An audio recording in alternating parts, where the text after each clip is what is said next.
Pagbalik ko, pagbukas ko ng pinto, sabi ng executive chef, "Welcome to UAE." Yun agad yung yung CV ko noon, sobrang walang experience sa kahit na anong kusina. Yung journey na yun, yung start from mababang chef hanggang sa lahat na ng posisyon ay napuntahan ko. Talagang hirap hanggang sa marating na yung Kaso nagkaroon ako ng matinding challenge nga sa aking health. Nagkaroon ako ng heart surgery noon. So nag-stop. From Pinas, nagtinay ko yung Papolicious, parang pagod na ako, ano ba, bakit yung inuumpisahan ko to, nagkakasakit ako. So bakit ganun? Lord, bigyan niyo na lang ako ng sign. Thank you Lord, ito ba yung sign? So ito na yun. Okay, tatanggalin kita sa trabaho, tuloy mo si Papolicious. Yes. Ang target namin gusto namin ibigay sa mga kababayan natin yung comfort. Ito yung comfort food. Biruin mo, yung paborito nyong palabok, yung paborito nyong kasava, ay nilalaban sa mga competition para umangat pa ang ating pagkain Pinoy. Kailangan yung passion, sobrang masipag ka, dasal kay Lord, para palaksin ka pa. Kapag nag-business ka, hindi naman lahat susuporta sa'yo. Pag gano'n na nangyari sa inyo, huwag kayong hihinto. Dahil kami sa Papolicious Kusina, na-experience namin yon. Hindi kami huminto. Tuloy kami. Walang mag-give up. Tuloy lang natin. Hello everyone! Welcome back to another episode of Kabayan Tayo Blueprint. I am Kimson, and today we are thrilled to bring you an inspiring conversation with Chef Apple Velasco, the culinary genius behind Papolicious Kusina. But before we dive into our discussion, we would like to take a moment to acknowledge the wonderful venue that had made all of this possible. We are incredibly grateful to our venue sponsor, Premium Best Western M4 Hotel, for providing such a stunning and welcoming environment for our series. Whether you're visiting for business or leisure, Premier Best Western M4 Hotel offers an unparalleled experience that combines comfort, luxury, and convenience. From their state-of-the-art facilities to their exquisite rooms and suites, every detail is designed to ensure a memorable stay. Once again, a huge thank you to Premium Best Western M4 Hotel for being our gracious host for today. Now, without further ado, let's get started with today's interview.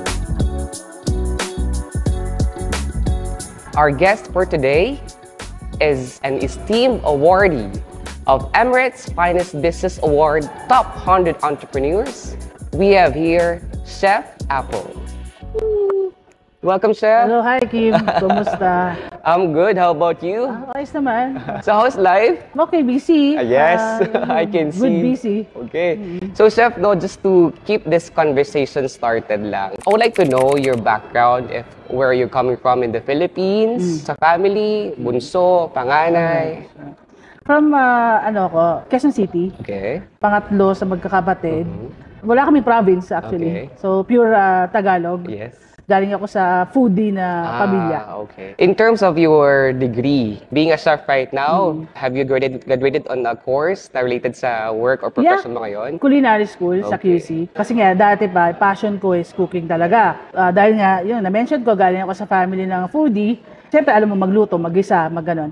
Pero gusto ko yung mga terminologies, yung pag sa kusina, yung mga iba't ibang terms. So, yun, in-enroll yung sarili ko sa isang culinary school para mas maano pa yung yung kaalaman ko, mabuo ba. Wow. So from being an awarded chef, so Chef Apple lang naman po ang sole owner ng very famous ngayon na Papolicious Restaurant. So, Papolicious Kusina, actually. Papolicious Kusina po. I stand corrected.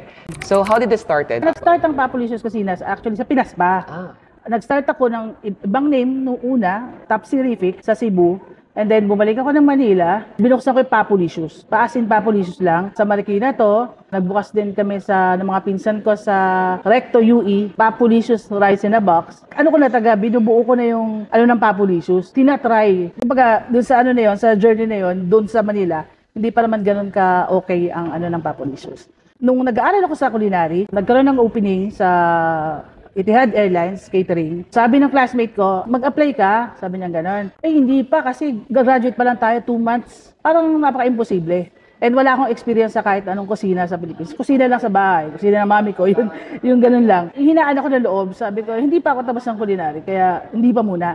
Hindi, pinush niya talaga ako. So ngayon, pumunta ako dun sa, sa interview. Nagpasa ako ng CV, pinatawag next day, pinagluto. So yung lahat ng natutunan ko noon sa culinary, niluto ko. Kasi kung hindi naman ako nag-aral ng culinary, ang lulutuin ko lang doon siguro adobo, torta. Basic. Oo, basic. Ang naging ticket ko yung culinary talaga. Nagluto ako ng chicken roulade, gumawa ako ng mayonnaise from talaga scratch. In-apply mo talagang natutunan mo sa Yun school. totoo, yun lang lahat. Binigay ko na sa sa executive chef, yung nagte-test ng food, no. Sabi niya, "Okay, labas ka na." So lumabas na ako. Kasi titikman nila yung food. Pagbalik ko, pagbukas ko ng pinto, sabi ng executive chef, "Welcome to UAE." Yun agad yung Wow. Yung CV ko noon, sobrang walang experience sa kahit na anong kusina. Hindi ko pa alam, totoo ba to? Welcome to UAE. So, Ibig nag-open sabihin- ng door sa Oo, UAE tas for yun you. na yung nag-start, 2014. After kung graduate, 1 week, As in, lumipad 1 na. week lumipad ka na dito sa UAE. Oo, lipad na. And started your As in, career. wala kaming binayaran. Smooth yung process As ng in. pagpunta. When you were hired here from the UAE, iniwan mo na si Papa Licious before sa Oo. Philippines. Was it close or like continue ng relatives mo or mga kaibigan mo? Nung pumunta na ako dito, wala na siya. When you were here, talagang nag-focus ka na sa career mo as a chef.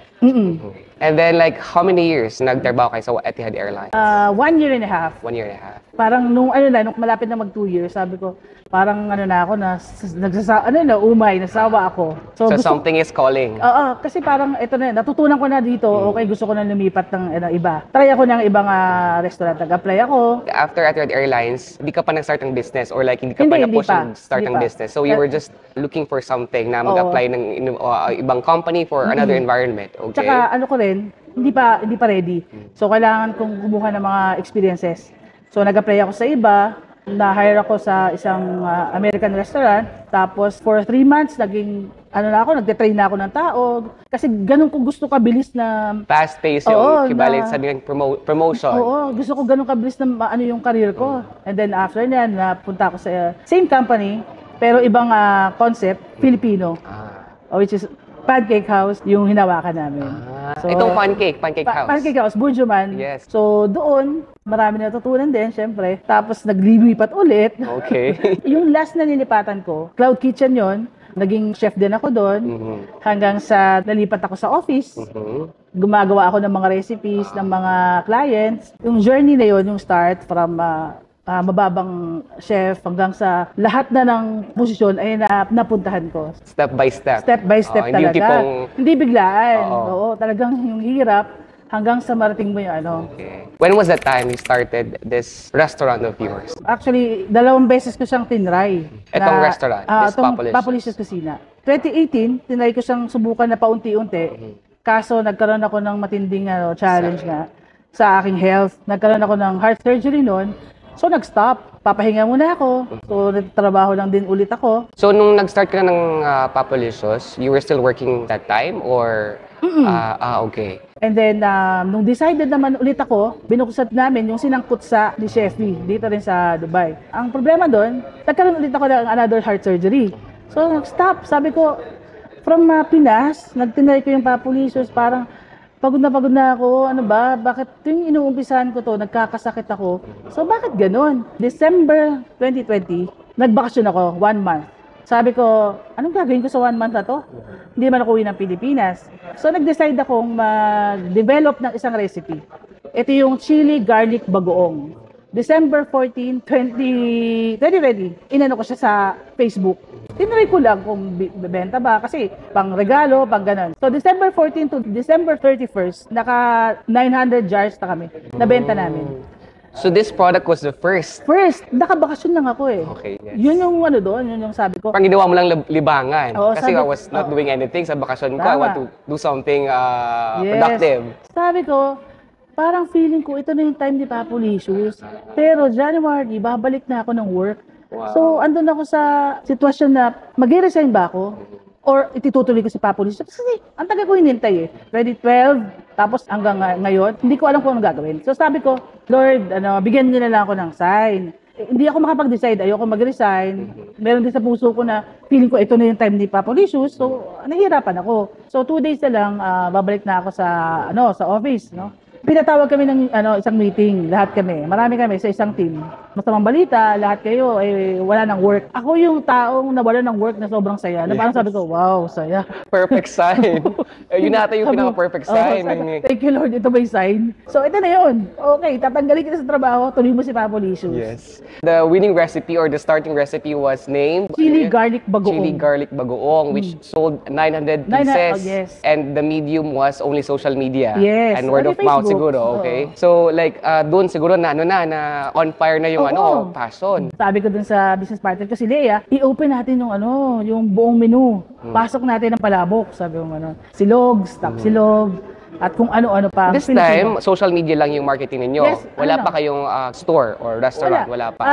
Instagram, Facebook, yun lang, yung WhatsApp. Actually ngayon, ang Papa Licious Kusina ay food delivery service. Okay. And nagsusupply kami sa iba't ibang, ang unang sinuplayan namin ay sari-sari store sa Caraba. So like from 2012, I believe, di ba? Sa Pilipinas.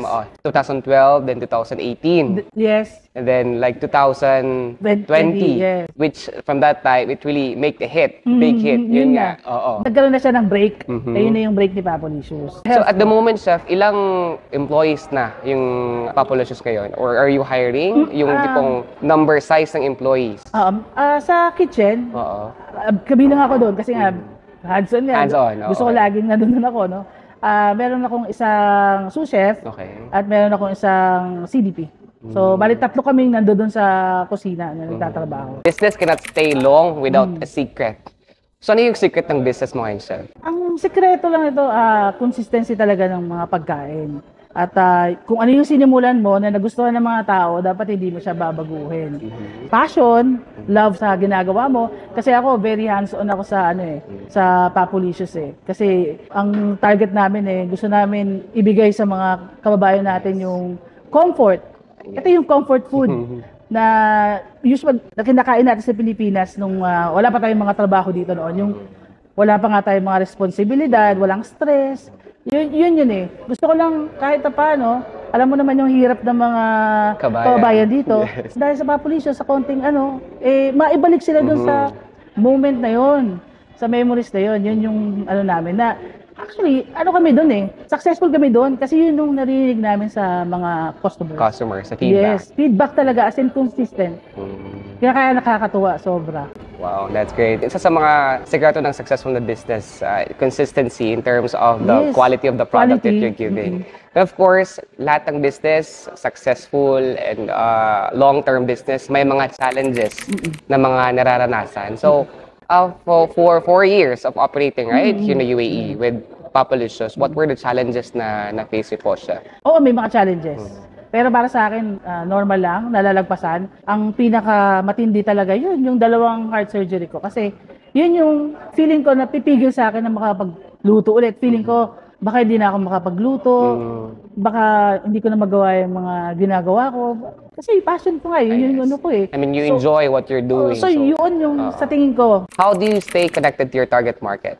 Simple lang, social media. Diyan lahat yan na kakonect. Meron kami Instagram, meron Facebook, meron WhatsApp. Kami talaga, stay connected kami sa target market namin, which is Filipino. 4 years of operating Papa Licious Kusina. Yeah. So for sure, may mga feedback yung clients na hindi nyo talaga makakalimutan. What were those? Yung mga feedback o comments ng mga customers o tawag namin Loyal customer. Suki, yes. Oo, sobrang consistent ang mga comments nila. Like, for example, every time natatry nila yung food na Papa Licious Kusina, laging sabihin, hi chef, natry ko na yung food, unang subo ko pa lang, naalala ko yung nanay ko, wala na yung nanay ko, pero naalala ko siya sa food mo. So, parang sa amin, parang nakaka-touch na successful kami. Naidala namin sila dun sa, Brings sa back the Pilipinas. memories. At yung isang experience na i-share ko sa iyo, nasa store ako, sari-sari store, nakatayo ako sa isang sulok. Meron bibiling isang mother, tapos bigla siyang tumingin sa akin, tapos may tinuro siya. Akala ko may tinuturo siya sa likod ko. Tapos yung pala, ako yung nakita niya, lumapit siya, tumakbo siya, tapos niyakap lang niya ako. Yakap-yakap lang niya ako, sabi niya, paborito ko yung palabok mo. So yun yung sobrang natouch ako, na parang halos mangingiyak na ako, kasi para siyang naalala ko yung mami ko. So yun yung isa. At yung mga comments, sobrang dami, consistent na nadadala sila ulit sa Pilipinas nung food ng Papa Licious Cucina. Being a Filipino, Filipino business owner also, how did the Filipino community supported the business? Sobrang init ng pagtanggap ng mga kababayan dito sa Dubai sa Papa Licious Cucina. As in, ramdam na ramdam namin yung init ng pagtanggap nila. Every time na nakakaano kami ng mga appreciation, ganyan, feedback, lalo na yung mga anak na maseselan or mapihikan, natutuwa yung mga nanay, yung anak kong pihikan, paborito yung palabok, yung kasava, yung asawa kong foreigner, nagustuhan yung kasava, yung mga ganun, sobrang ramdam na ramdam mo yung init ng pagtanggap talaga ng mga kababayan. Congrats, Chef. Ayun na nga, and apart from the feedback, the good comments, advocacy siguro ng mga kliyente ninyo, customers na nag-refer na rin sa ibang tao to order also. All of these things has materialized into award. Yun ang binanggit ko kanina. You're one of the esteemed awardee of Emirates Finest Business Award, Top 100 Entrepreneurs. Correct. So how was the feeling, Chef? Ano din, hindi ko i-expect pag medyo down ang business. And then merong mga ganyang mga pangyayari. Like doon, bigla ko nakita na nandun na yung Papa Licious Cucina.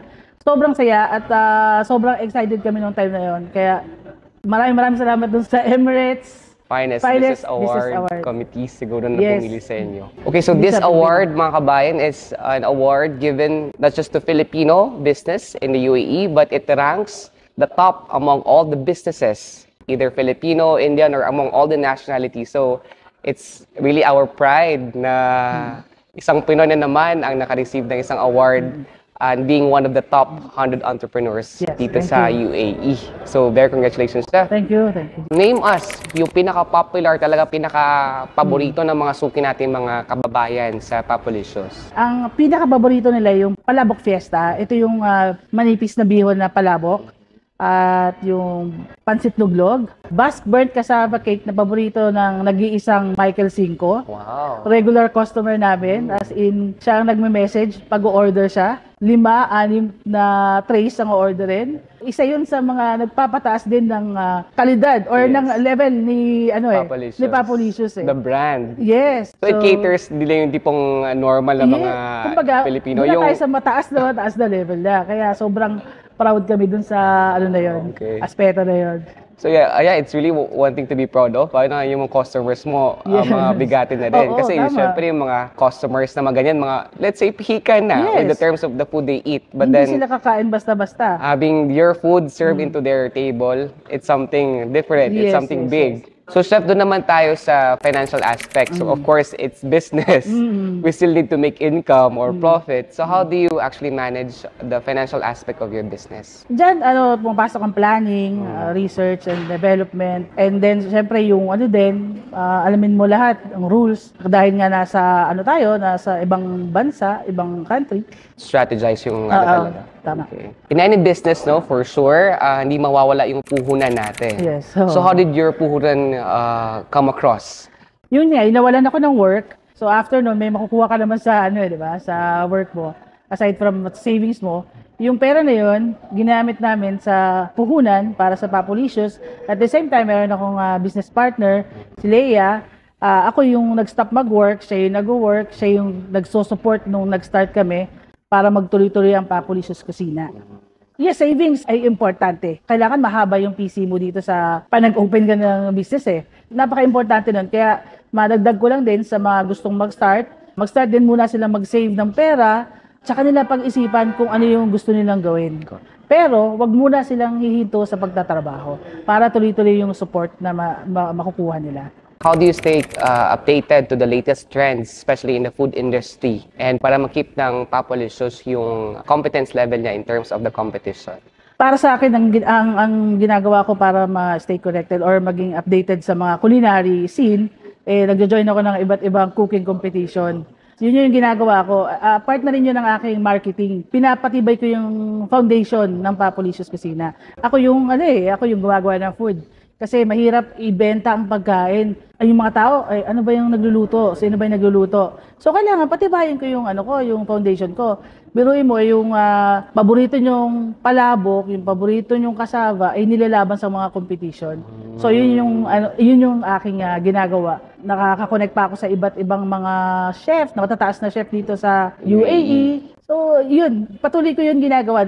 Recently, lumaban ako, ang nilaban ko yung pansit luglog sa iba't ibang nationalities para umangat pa ang ating pagkain Pinoy. Wow. By the way, Papalicious derives from your name, Papol, right? Yes. As the people close to you call you Papol. Yes, correct. So Papalicious is operating right now for 4 years. So what is your vision for Papalicious for the next 5 to 10 years? How do you see Papalicious? Nakikita ko na meron na tayo sa Pilipinas, sa iba't ibang lugar, lalo na sa mga lugar na meron mga OFW, dahil nga yung sabi ko, yung target natin, mabigyan natin ng comfort food yung mga kababayan natin sa hindi mahal na halaga. Hindi kailangan maging mahal lang masarap para sa akin. So, yun yung target or nakikita ko sa Goal, future vision, yes, ni ng Papalicious Papalicious. Kusina. So Chef, for sure, upon hearing the story, your story, especially of the Papalicious success story, a lot will be inspired. Ako, ma-inspired, I'm super inspired with your stories. Right now, I want you to give advice sa lahat ng ating kababayan for them to start their own business and really pursue their dreams of success like what you have right now. Ang mga payo ko lang sa ating mga kababayan na nandito ngayon, habang nandito kayo, mag-start na kayo ng kahit anong business. Pero siguraduhin nyo, yung business na gusto nyo, yung talagang gusto nyo. Para hindi kayo ma-pressure, para lang kayong nag-enjoy lang kayo sa ginagawa nyo. Ang dami na. Online, di ba? Pwedeng magbenta ng online, bags, pabango, anything na pwede mong maibenta. Kailangan yung passion, sobrang masipag ka. Dasal kay Lord. Yun, para palaksin ka pa. Yun yung number one na makakatulong sa atin lahat Yun lang naman, basta masipag Basta hindi ka hihinto, kapag nag-business ka, hindi naman lahat susuporta sa'yo. Totoo, na-experience namin yan sa Papalicious Kusina. Kahit mga kakilala mo, hindi ka kagad susuportahan. Pag gano'n na nangyari sa inyo, huwag kayong hihinto. Dahil kami sa Papalicious Kusina, na-experience namin yon. Hindi kami huminto. Tuloy kami. Walang mag-give up. Tuloy lang natin. So yun, passion and never stop. Big word from Chef Apple. Papol pala. So Chef, this afternoon of interview with you was really purposeful. Ang daming lessons, daming wisdom actually. So this time, Chef, I'd like to ask you for your messages sa lahat ng supporters mo, at the same time ng Papalicious, and yung gusto mag-promote or say something to all our audience. Yeah. Una-una, nagpapasalamat ako sa mga taong sumuporta sa Papalicious Kusina since 2020. Umpisa, hindi kami iniwan. Pabalik-balik sila sa Papalicious. Maraming salamat sa aking pamilya, sa mga kapatid, at mga kamag-anak sa Pilipinas din na sumusuporta sa akin. At sa Papalicious team na mini-maintain nila yung quality ng pagkain na gusto ng Papalicious Kusina para sa mga kababayan nating Pilipino. Salamat sa aking business partner, kay Lea, na talagang suporta sa Papalicious Kusina. Wala ang Papalicious Kusina kung hindi rin naman sa mga tulong ng mga tao na to.